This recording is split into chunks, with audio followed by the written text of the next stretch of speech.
Welkom saam met my Brunilde de Tooy in die program van aangesig tot aangesig. Ons lees in Hebreërs 3 vanaf vers 7. Daarom, soos die Heilige Gees spreek, vandag as julle sy stem hoor, verhard julle harte nie soos in die verbittering, in die dag van die versoeking in die woestyn nie, waar julle vaders my versoek, my beproef het en my werke 40 jaar lank gesien het. Vers 10, daarom het ek vertorend geword op daardie geslag en gesê, altyd dwaal hulle met die hart, maar hulle het my weë nie leer ken nie, sodat ek in my toorn gesweer het, hulle sal in my rus nie ingaan nie.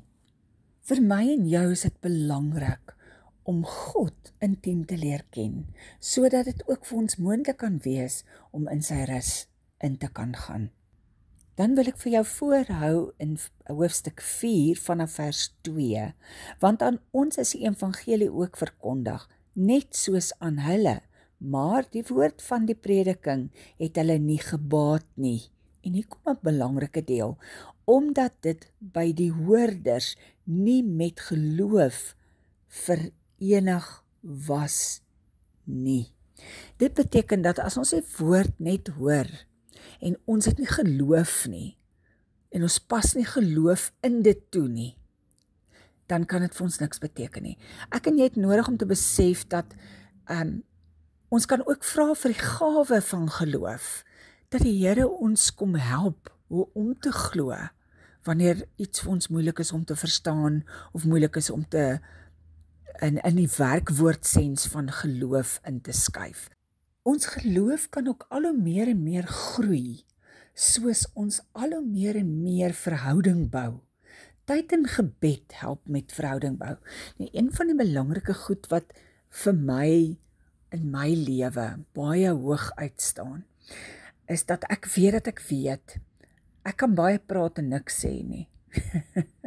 As julle verstaan wat ek bedoel. Maar wanneer ek in gebed is, kan ek ook baie praat en niks sê nie. Maar vir my is die belangrikste om te weet, dat wanneer ek in die gees bid, daar 'n koneksie is met my gees, met God se gees. En dis transendaal, met ander woorde, God se gees wat in my inkom, en eintlik die volmaakte gebed terugbid na hom toe. So wanneer ek dan in tale bid, bou ek ook daai verhouding met sy eenheid. En dit is 'n ongelooflike belangrike plek om te wees, om daai intimiteit met hom te hê, en te weet dat ek gaan nooit weer dieselfde wees nie. Ek gaan veranderd uitkom aan die einde van my gebed. Dis is om 'n bankkaart te hê. Jy het 'n bankkaart van die een bank, en jy weet daar's geld in hierdie bank, maar jy kan nie net die kaart, by jou huis hê, en dan raak jy aan hom, dan kom die geld uit hom uit nie. Jy het nodig om te connect op die regte punte. Jy moet of in die bankteller gaan indruk, en dan moet jy die regte konneksiekode hê, om te kan connect. Met ander woorde, ek met my gees connect met God se gees, voordat ek die opdrag kan sit, daai, ekskuus my Engelse woord, die demand op wat ek nodig het. En my demand is, ek wil R100 of R500 of wat ook al uithaal uit die kitsteller uit. Dit is my demand wat ek sit op my kaart. So wanneer ek 'n geestelike verhouding met God het, kom ek ook en ek sit 'n verwagting op wat ek wil hê. My verwagting is om met hom te verenig. My verwagting is om deur hom verander te word. My verwagting is dat ek weet, hy is die antwoord. Dat ek weet, hy is die deurbraak. So ek sit 'n demand op wat ek wil uit hê. Ek sit 'n verwagting op wat ek wil uit hê.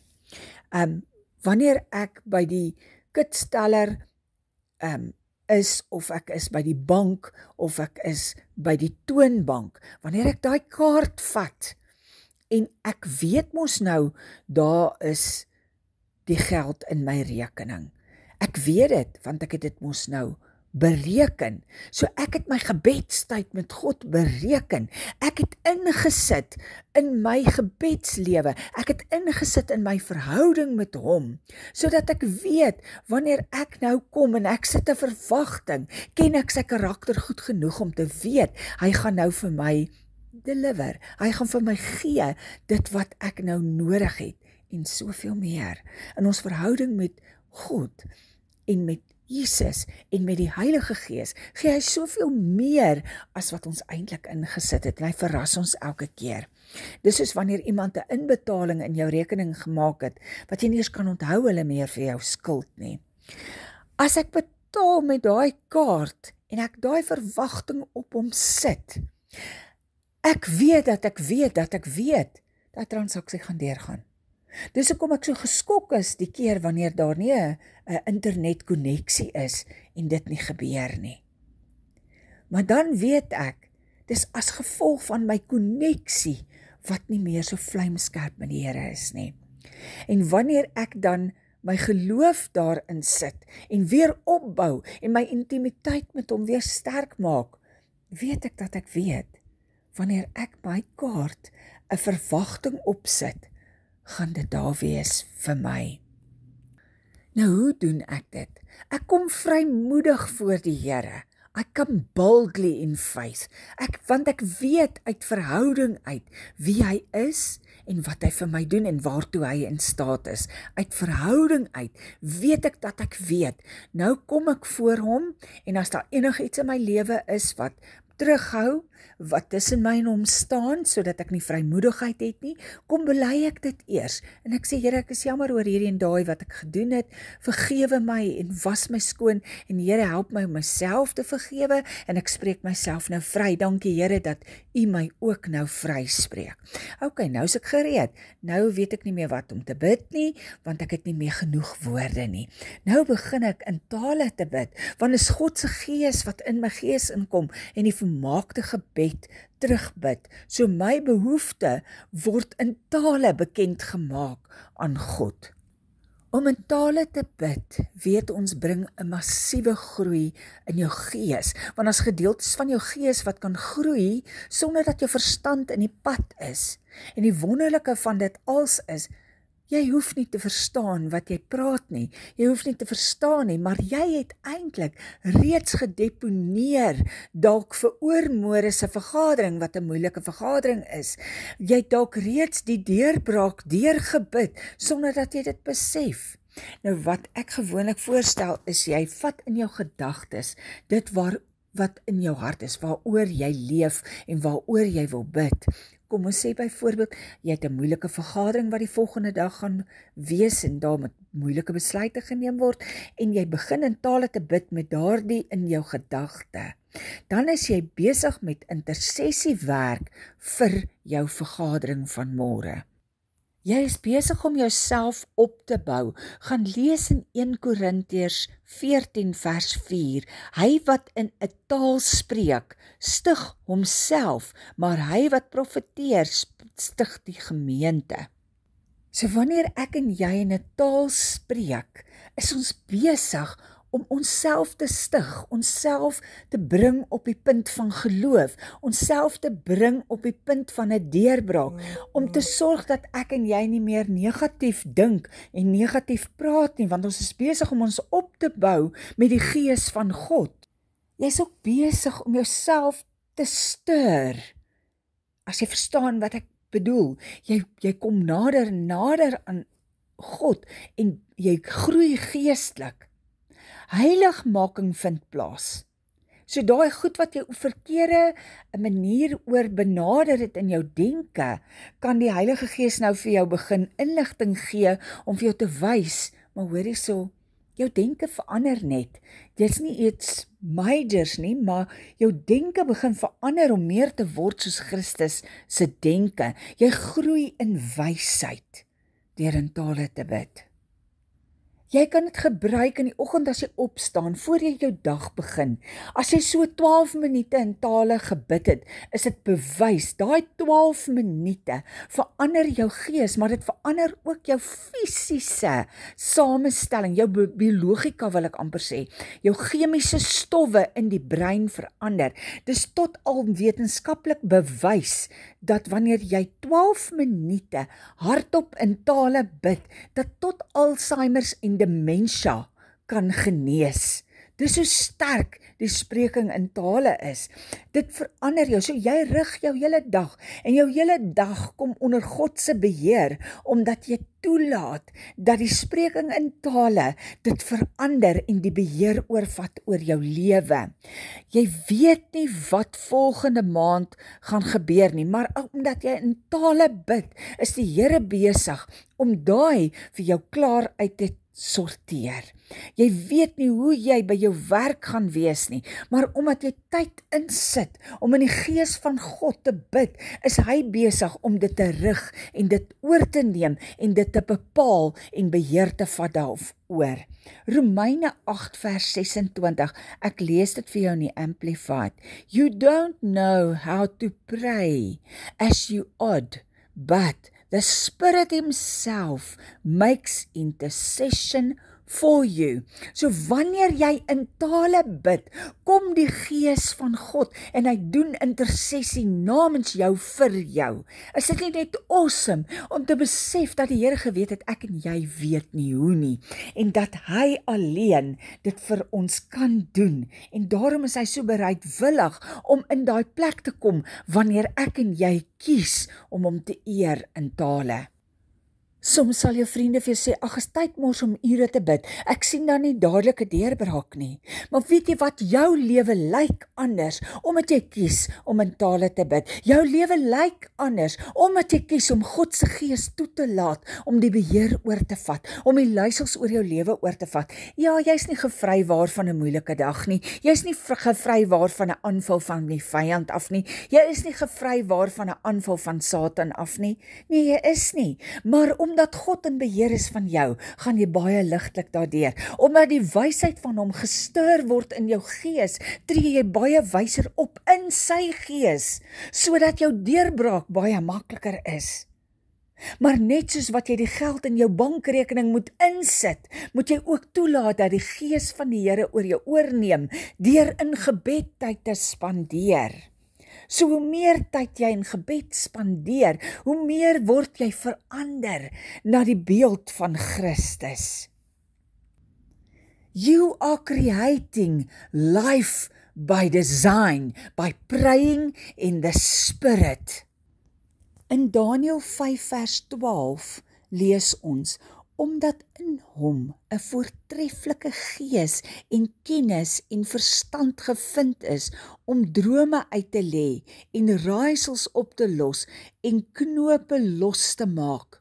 In Daniël, aan wie die koning die naam van Belsasar gegee het, laat Daniël nou geroep word. Dan sal hy die uitleg te kenne gee.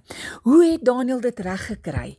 Hy het in sy kamer 3 maal 'n dag gaan bid voor die Here. Hy het tyd gemaak om in te sit voor sy God. Hy het hom weerhou van alle afgoderry. Hy het hom weerhou van sterk drank. Hy het hom weerhou van die vleispotte van Nebukadneser. Ek en jy moet onsself heilig as ons daardie lewe wil hê, waar God 'n inspraak het in alles en waar hy ons lewe kom verander. Verander jou lewe, hou op Christenies praat. Word die kind van God. Ek en jy is so gewoond om die Christenies te praat. Wanneer kom ek en jy op die punt wat ons begin om die woord van God te praat, omdat hy lewendige gestalte binne in ons gees te kry? Verander jou lewe om waaragtig uitverkore kind van God te wees en te word. Hou op om agter die ander aan met clichés te praat. My gees bots met daardie een. Weet jy, hoekom bots jou gees? Omdat jy nie bid nie. Omdat jy nie by God die inspraak kry, om daai gees te bereik, om hom in te trek en tot bekering te help nie. Want jy self het dalk nog nie tot bekering gekom nie. Jy het nog net tot die woord gekom, maar nog nie tot die inkeer van die woord nie. Dis tyd om waaragtig erns te maak met jou lewe voor die heilige God. Vermy die leuns. Ek het tyd. Ons almal het tyd. Ons kom so maklik sê, ek het nie tyd nie, ek is te besig. Dis wat fout is met jou lewe.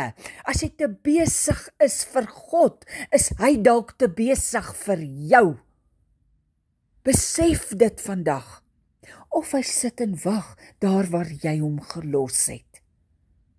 Daar waar jy jou eie paadjie begin loop het, staan hy dalk net en wag vir jou om terug te kom en weer sy hand te kom vat, sodat hy jou kan wys waar jy moet loop. Vermy die leuns, vermy die leuns, vermy die ongeduld, die haastigheid om jou eie kop te volg. Stel jou alarm in die oggend, 5 minute, sal al klaar 'n massiewe verskil maak in jou lewe.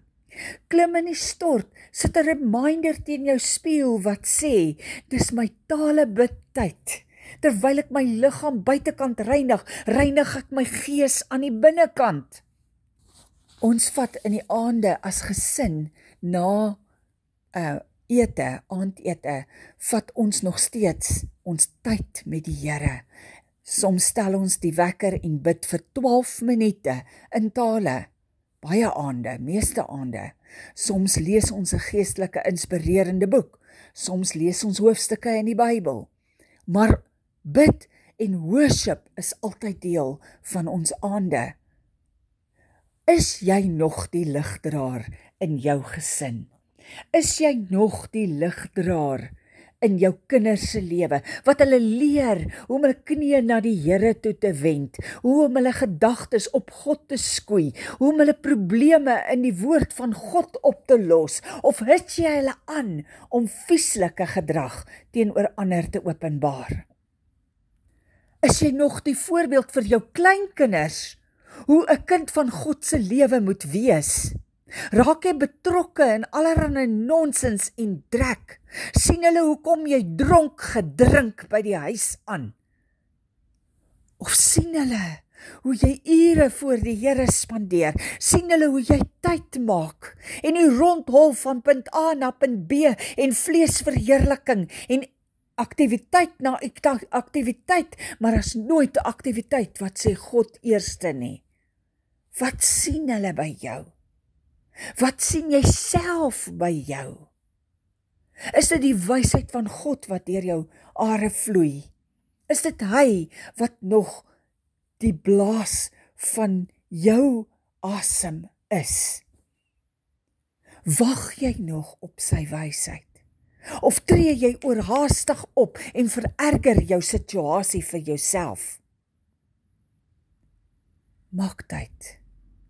Stel jou wekker om op dieselfde tyd elke dag te bid. Want dit bring gewoonte. Dissipline word gekweek. Dis nie outomaties nie. Dis nie die Heilige Gees wat jy aan jou nekkie gaan kom gryp en nou skielik gaan jy begin bid nie.